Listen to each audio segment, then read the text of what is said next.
ప్రభుత్వం ఏది ఇచ్చినా సరే ఉపాధ్యాయుల సంక్షేమాన్ని పక్కన పెట్టేస్తుంది అనేది వాస్తవం. మనం విడివిడిగా ఎంత పోరాటం చేసినా చాలా చిన్న ఫలితాలు మాత్రమే చూస్తాం. మన ఆలోచన విధానాన్ని కూడా ఈ ప్రభుత్వాలు అలాగే అలవాటు చేసుకుంటున్నాయి. ఒక పెద్ద ఉద్యమం తీసుకోవాలనుకున్న క్రమంలో ఏదైనా చిన్నది ఒకటి ఫలితం చూపించి ఇదైనా వచ్చింది సర్దుకోండి అనేటువంటి తత్వాన్ని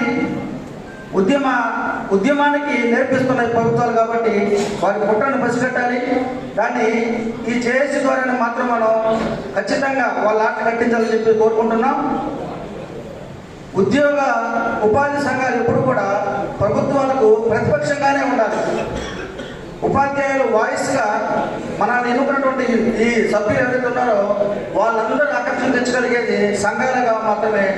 కాబట్టి ఈ సంఘాలు ఎప్పుడు కూడా ఏ ప్రభుత్వం వచ్చినా ప్రతిపక్షంగానే ఉండి వాళ్ళ హక్కుల కోసం పోరాడాల్సిన అవసరం ఎంతైనా ఉంది.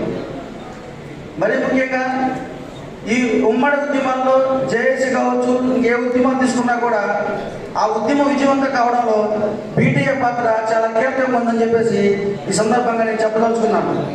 అదేవిధంగా భవిష్యత్తులో కూడా జేఏసీ ద్వారా ఎలాంటి ఉద్యమం తీసుకున్నా దాన్ని విజయవంతం చేయడంలో బీటీఏ తన వంతు పాత్రను ఖచ్చితంగా పోషిస్తుందని ఈ సందర్భంగా తెలియజేస్తున్నాను.